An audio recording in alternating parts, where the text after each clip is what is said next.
नमस्कार, भारत एक्सप्रेस देख रहे हैं आप। आपके साथ मैं हूं रोहित पोखरियाल। भारत एक्सप्रेस पर जब हम भारत की बात करते हैं तो भारत आध्यात्म का देश, भारत गुरुओं का देश, भारत संगत का देश, भारत सत्संग का देश, भारत कुंभ का देश, महापर्व का देश। और कुंभ में जो तस्वीरें आप देख रहे हैं ना, वो भारत की विविधता की एक छोटी सी बानगी भर है।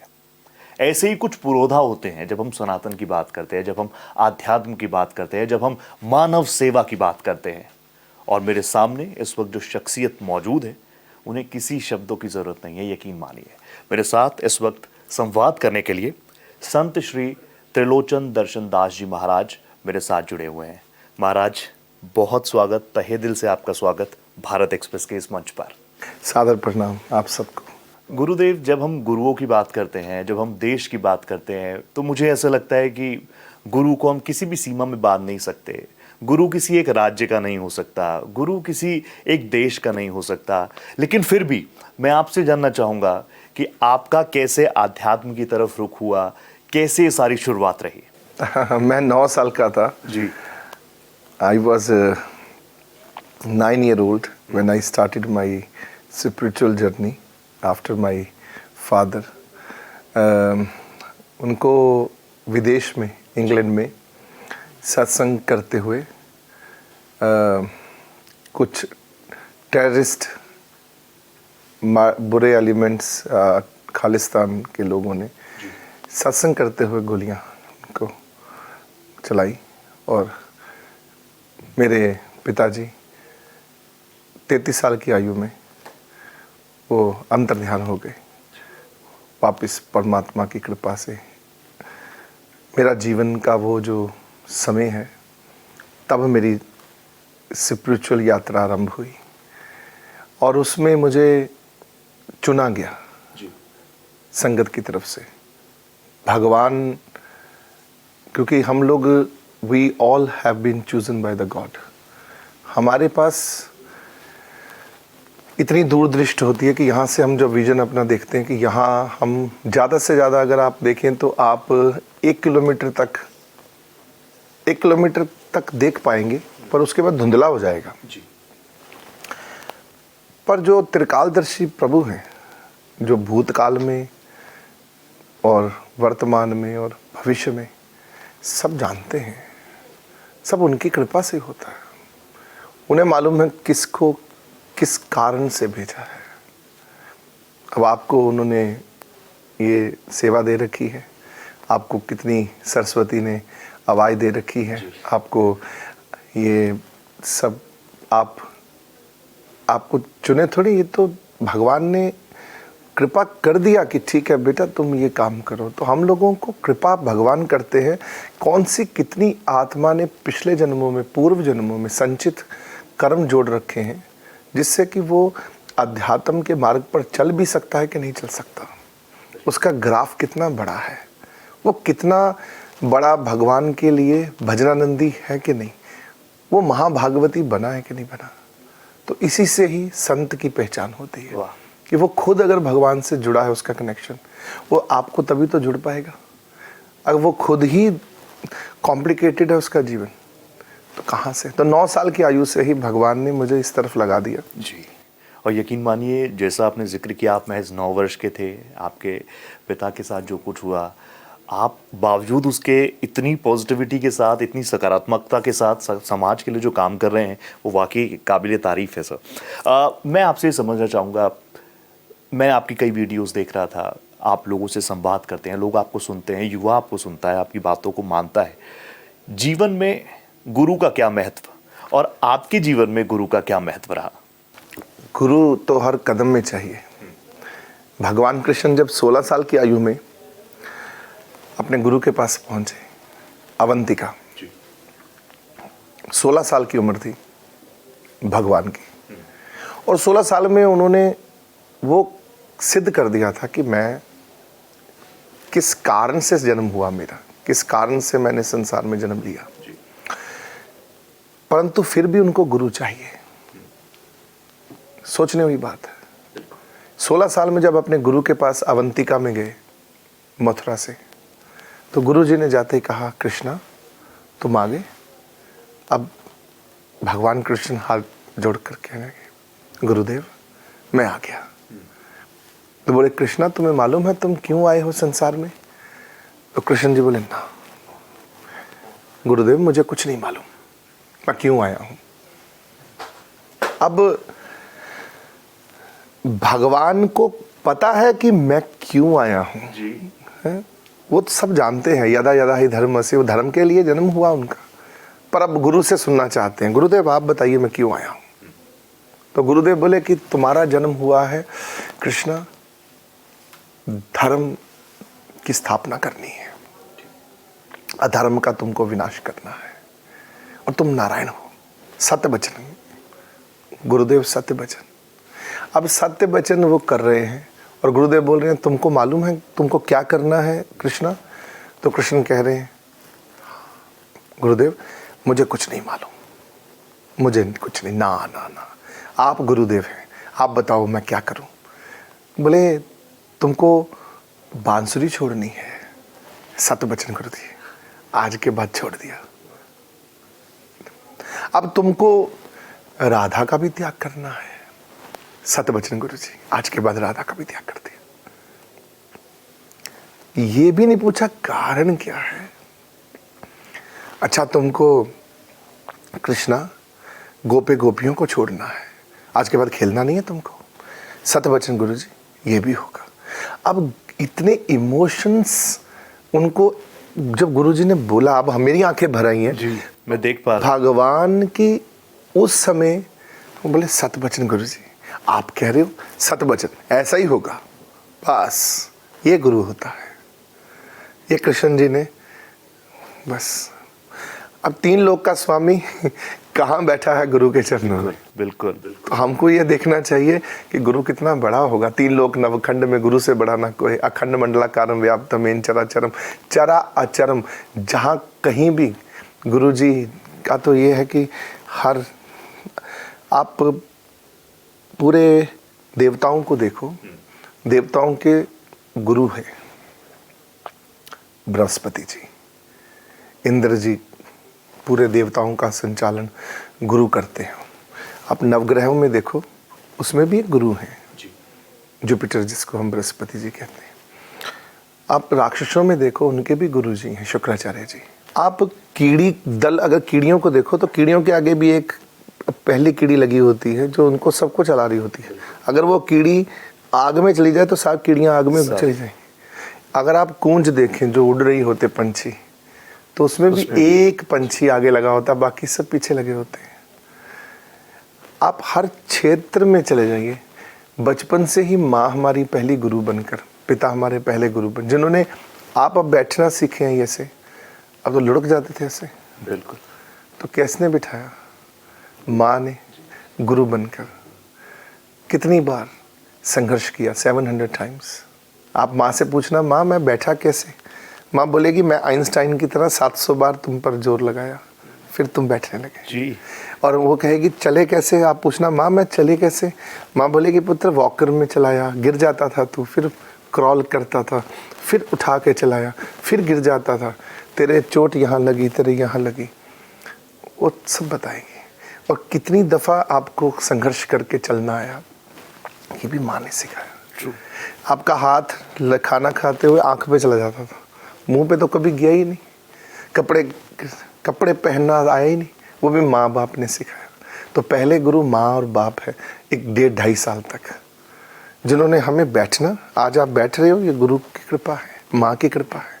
तभी माँ को जब माँ को कि माँ तेरे में भगवान है, तो उस माध्यम से तो माँ जो है वो भगवान इसी कारण है कि पेट में भी हमको माँ दे रही है कृपा, और बाहर निकल कर भी हमको बैठने से लेकर, चलने से लेकर, खाने से लेकर, कपड़े बदलने से लेकर, माँ ही हम पर कृपा कर रही है। वाह गुरुजी, आपने बताया कि आप काफ़ी भाव विभोर भी हो गए।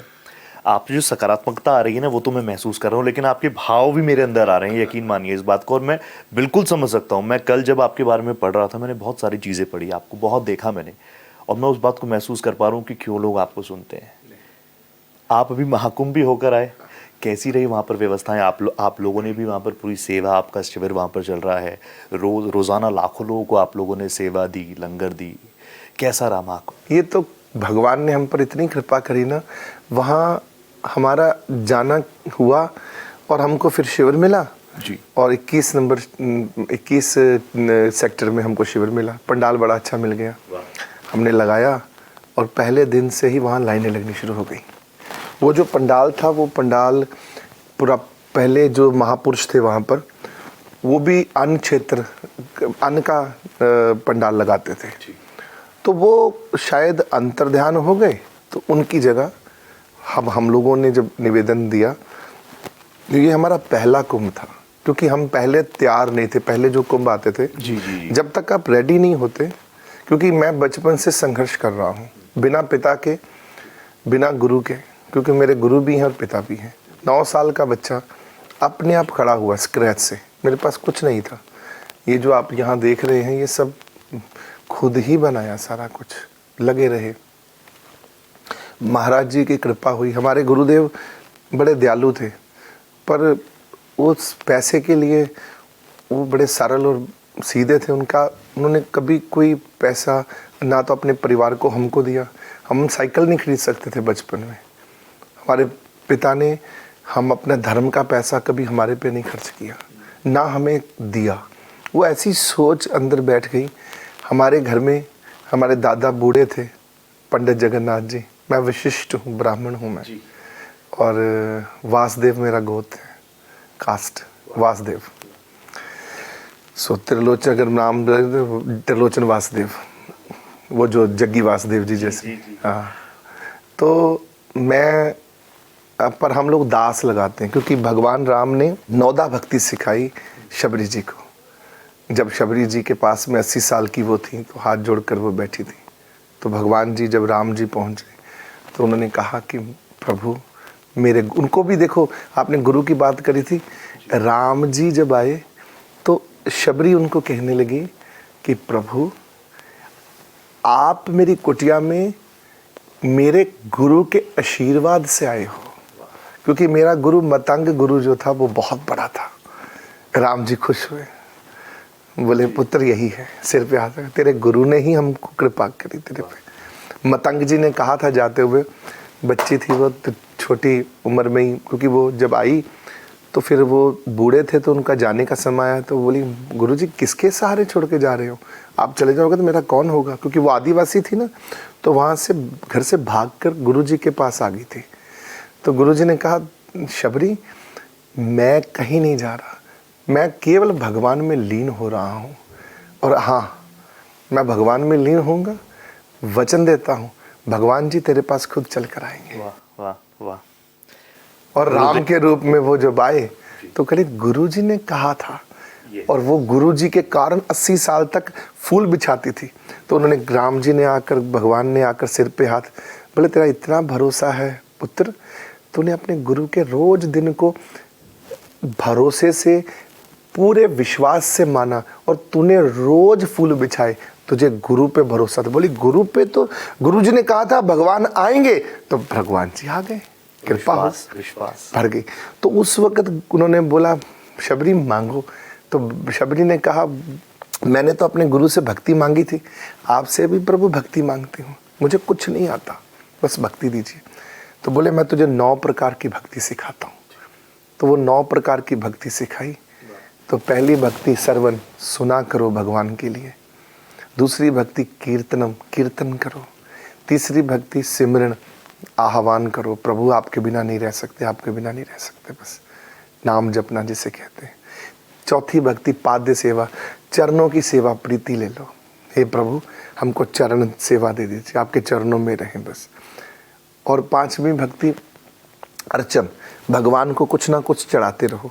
खाने से पहले पानी है, जल आप पियो प्रभु, लंगर आप भोग लगाओ प्रभु, आप प्रसाद आप भोग लगाओ, तो वो आप बाद में। तो फिर वंदन, नमस्कार करते रहो भगवान के रूप में। चाहे माँ है, माँ को प्रणाम करो, पिताजी को प्रणाम करो, वो भगवान के रूप में ही है। बार बार नमस्कार करो भगवान को किसी ना किसी रूप में, चाहे कोई बड़ा है, कोई महापुरुष है, कोई संत है, हे प्रभु आप ही बैठे सब जगह, आप ही विराजमान। ये 6वीं भक्ति। और जब 7वीं भक्ति कहा तो बोले दास से भक्ति, दास बन जाओ बस। तो उसको हमने दास शब्द जो है वो 7वीं भक्ति राम जी ने जो शबरी जी को सिखाई कि दास जो बनेगा और उसको स्वामी बनाएगा, तभी स्वामी को दास प्रिय, दासत्य बनना है, अपना दासत्य खड़ा करना है। प्रभु मैं तुम्हारा दास हूँ, प्रभु मैं तुम्हारा दास हूँ, तुम मेरे स्वामी हो, बस। ये 7वीं भक्ति। और 8वीं भक्ति सखा भक्ति, जो कृष्ण जी ने गोपियों को सिखा दी, सखा भक्ति जो वृंदावन में चलती है।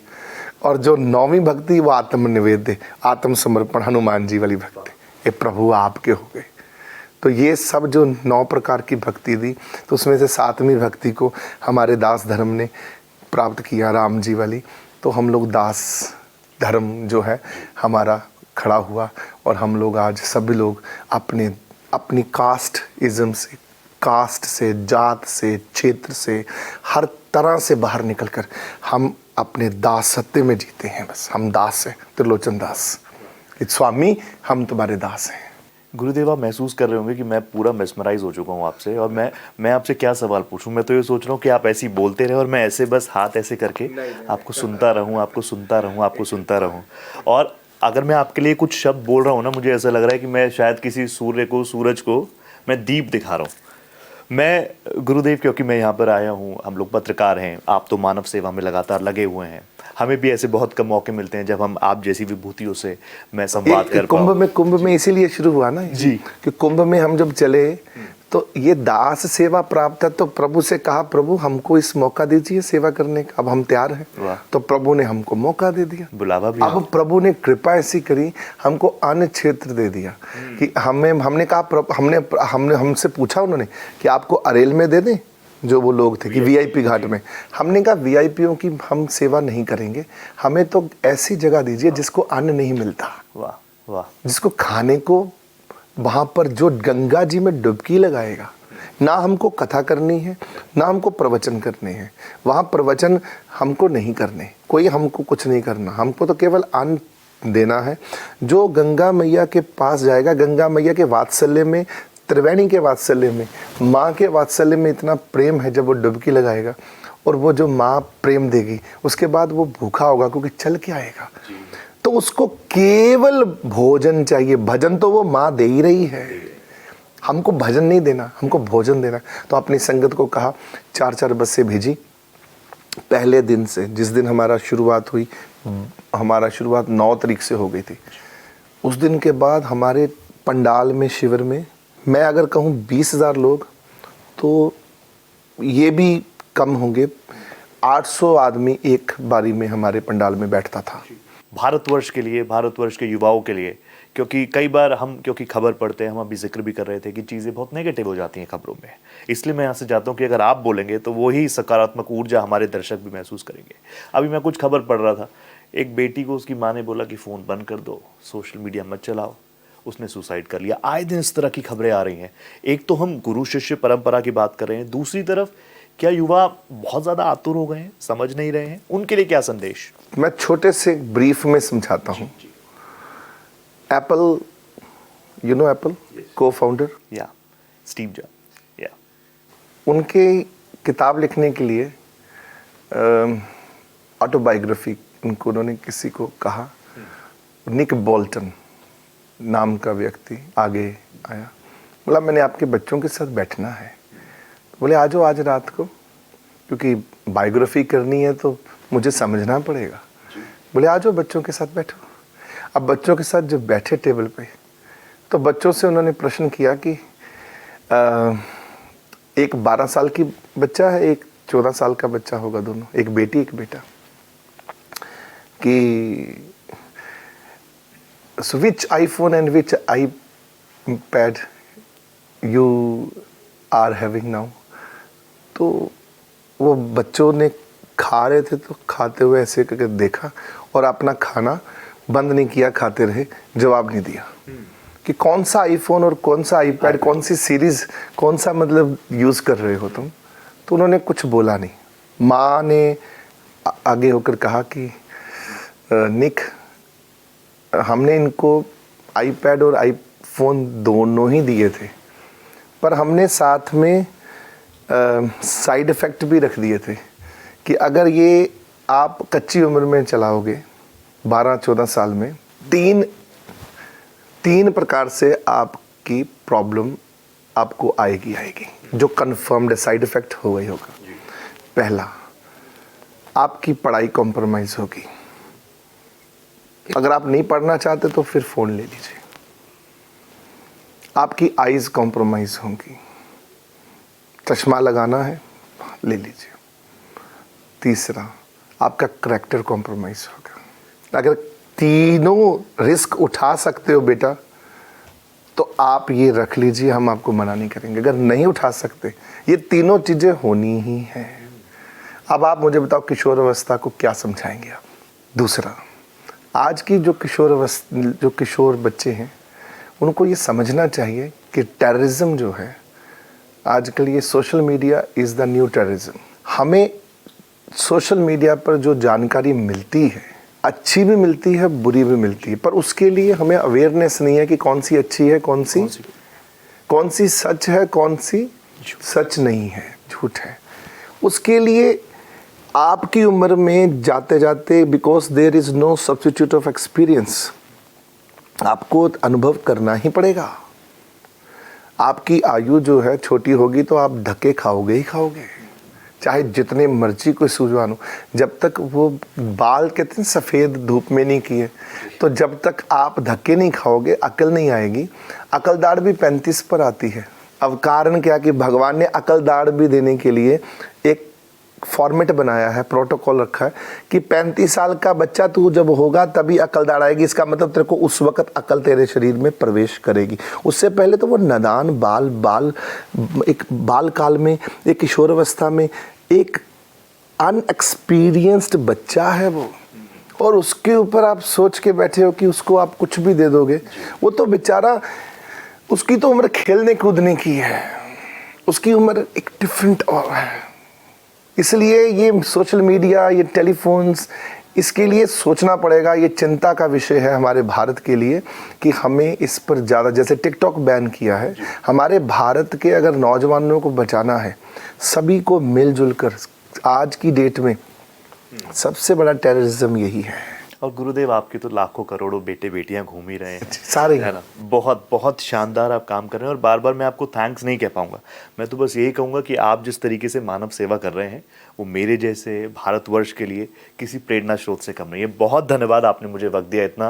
ये मेरा सौभाग्य कि मैं आपके सामने बैठा हूँ। बहुत धन्यवाद सर। बहुत धन्यवाद, बहुत धन्यवाद। तो आज इस खास पेशकश में मेरे साथ फिलहाल इतना ही। देश प्रदेश की हर बड़ी खबर के लिए आप बने रहिएगा भारत एक्सप्रेस के साथ। नमस्ते।